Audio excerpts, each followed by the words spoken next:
Ketika istrinya meninggal karena ulah perusahaan farmasi yang lebih licik dari sales kartu kredit di mall, sebagai suami, Ray bersumpah bakalan nyari keadilan atau minimal bikin mereka nyesel pernah lahir ke dunia. Tapi tunggu dulu, ini bukan cuma kisah ayah ngamuk bawa anak. Karena nanti kita bakal sadar ternyata yang beban cinta seorang suami pada istrinya sungguh luar biasa.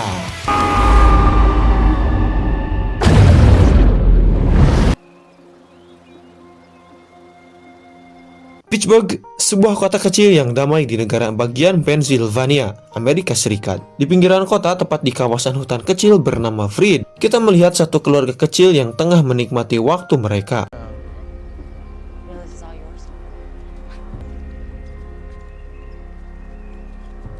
Tidak sedang berlibur mewah, tidak pula pelesiran ke luar negeri. Mereka hanya mengulang rutinitas tahunan, datang ke tempat yang sama, menikmati ketenangan, dan menghapus sejenak segala riuh kehidupan kota.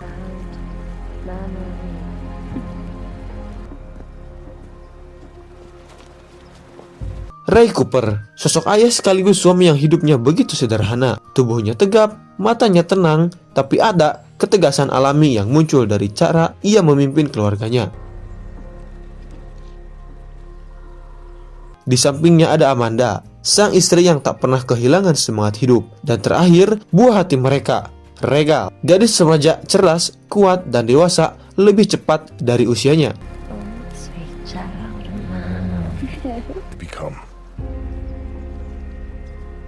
Tidak ada yang salah dengan hidup mereka. Bahkan, kalau dunia adalah novel, halaman-halaman awal kehidupan keluarga ini terasa seperti kisah romansa keluarga yang damai dan utuh. Tapi seperti cerita besar pada umumnya, kedamaian itu tak pernah bertahan lama. How we got here. Even if details are Suatu hari yang terlihat biasa itu berubah jadi kelam. Amanda mengalami gejala yang tak bisa lagi diabaikan. Dari hasil pemeriksaan medis, dunia mereka seketika berubah. Amanda divonis mengidap sebuah penyakit kanker langka, jenis penyakit yang bahkan membuat dokter geleng-geleng kelapa dan kesulitan menjelaskan secara pasti. Yang membuatnya lebih menyakitkan, dokter yang menyampaikan kabar ini bukanlah orang asing. Ia adalah sahabat dekat Amanda. The pain has brought us closer together. Jelasan medis tak memberi banyak ruang untuk harapan. Peluang sembuh hampir tidak ada, bahkan untuk bertahan pun kemungkinannya sangat kecil. Ray dan Regal, dua orang yang paling Amanda cintai, memutuskan untuk tidak menyerah. Bukan karena mereka menolak realita, tapi karena mereka tahu bahwa senyuman adalah obat pertama yang harus diberikan sebelum semua pengobatan medis lainnya. Here, Mama. This is for you. Setiap hari diubah menjadi waktu yang menyenangkan. Mereka berusaha membuat Amanda tertawa, bahagia, merasa hidup, bukan karena menyangkal kematian, tapi karena percaya bahwa hidup tidak boleh berakhir dalam penderitaan. Parents and their children.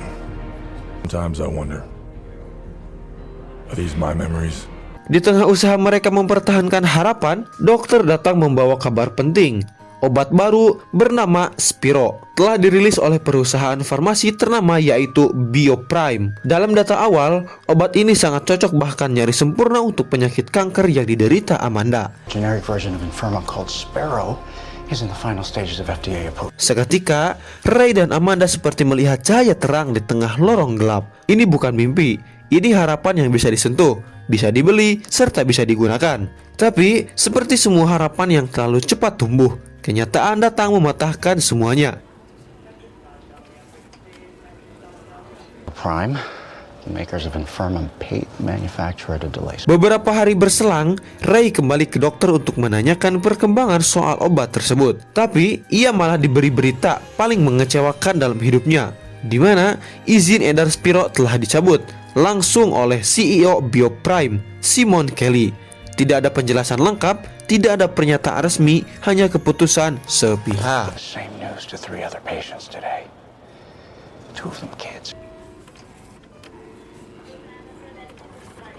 Dalam keputusasaan, Ray menyaksikan sebuah acara talk show yang menampilkan langsung wajah Simon Kelly, CEO Bioprime, duduk bersama seorang politisi muda yang sedang naik daun bernama Diana Morgan. Bioprime is unlike any other pharmaceutical company in the world.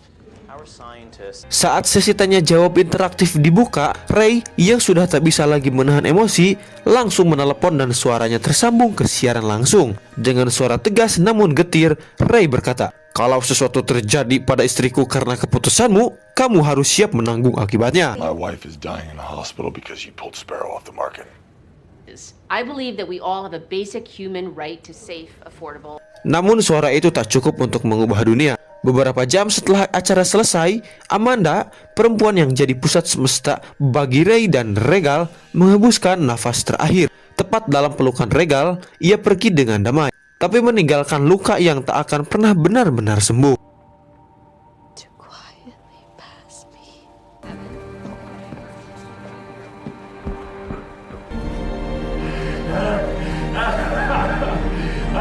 6 bulan setelahnya, Ray tak lagi sama. Sejak kepergian Amanda, ia berubah. Meskipun dikenal sebagai mantan pegulat profesional, kini tubuh tegapnya tak lagi berisi semangat, hanya menyimpan amarah dan penyesalan.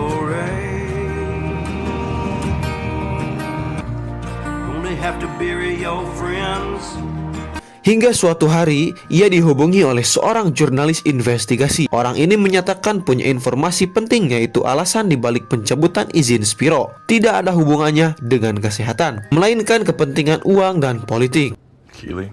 Who's that? Especially Keely. We need to talk. Namun karena sifatnya sensitif, mereka sepakat bertemu langsung di tempat tertutup, yakni di dalam gerbong kereta. Ray berangkat, tapi tanpa sepengetahuannya, Regal diam-diam membuntuti ayahnya. Ia tahu ada sesuatu yang sedang dirahasiakan dan ingin ia tahu. Don't hang up. Just stay on the line.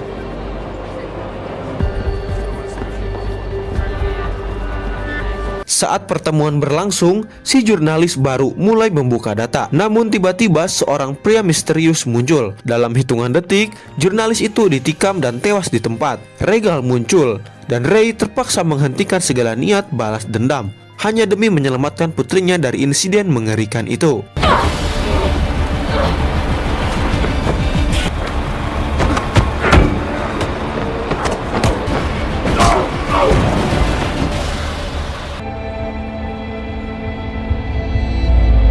Dua tahun kemudian, waktu terus berjalan, tapi dendam tetap hidup. Regal kini tumbuh menjadi gadis dewasa yang terlatih, kuat, dan penuh emosi. Ia melatih fisik dan teknik bertarung, warisan dari sang ayah. Move your head! Control him, let's go! Sementara itu, Bioprime kembali muncul di publik. Simon Kelly tampil lagi. Kali ini menggandeng Diana Morgan dalam proyek yang katanya menyelamatkan dunia medis, tapi semuanya terlihat seperti topeng politik. Bioprime CEO Simon Keely and Chairman Vinod Shah. This Ray diam-diam menyusun rencana. Ia menyusup ke sebuah acara amal besar dengan penyamaran sebagai pelayan. Ia membuat Simon menumpahkan air ke jasnya, membuatnya harus ke toilet. Sir, there's another bathroom down the stairs. Well, let's go to it then. Disitulah Ray menyiapkan jebakan. Namun Ray menyadari satu hal, misi ini bukan lagi tentang balas dendam, tapi tentang anaknya. Ia lalu memutuskan mundur. Di tengah pengejaran yang dilakukan FBI, dua detektif, John Rothman dan Sierra Mixer, mulai menghubungkan fakta-fakta. Mereka menemukan bahwa Ray Cooper sudah tewas 2 tahun lalu. It's your death sentence. I will hunt you down and kill you with my bare hands. At Carnegie Medical a few years back. Her husband's souls won't be... Yang selama ini memburu Bioprime, menyusun misi, dan menuntut balas. Bukan Ray, tapi Regal. Karena trauma berat, Regal mengalami disosiatif identitas, memanifestasikan dirinya sebagai sosok ayahnya. Cancer patients died because of him. Thousands? More?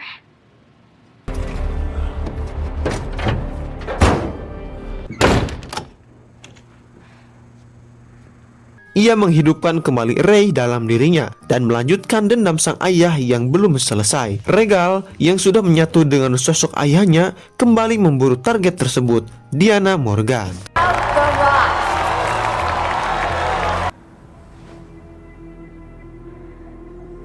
Ia menyusup ke lokasi kampanye, menyelinap masuk ke kantor pribadi Diana dan berhasil memaksanya mengaku. Diana bicara semuanya soal penyuapan, soal Spiro, soal pembunuhan terhadap jurnalis, dan memanipulasi publik lewat Bioprime. One behind Bioprime. I wrestled them into submission. I got them.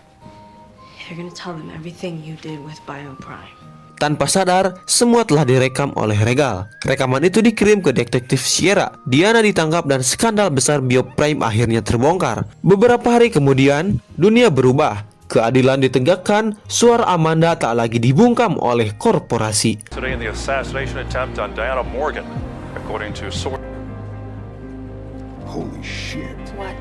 Dan Regal kini tahu perjuangan sang ayah tidak pernah benar-benar mati karena dirinya adalah bukti hidup bahwa cinta bisa bertahan bahkan setelah kematian. Ia meninggalkan negara itu bukan untuk melarikan diri, tapi untuk memulai dari awal, tanpa dendam, tanpa kemarahan, hanya dengan satu bekal, kenangan. Keadilan mungkin tidak datang cepat, tapi ia tidak akan pernah hilang arah. Teman-teman, kisah ini memang hanya film, tapi nyawa dan luka dalam ceritanya bisa saja nyata di sekitar kita. Bukan soal dendam, tapi tentang bagaimana kita melawan ketidakadilan ketika semua orang memilih diam. Karena terkadang, satu kebenaran hanya butuh satu orang yang berani berdiri sendiri. Oke, itulah dia alur cerita film Sweet Girl. Terima kasih yang sudah stay sampai akhir. Sampai ketemu di next video. Bang Dikson pamit dan adios, amigos, permios, galios.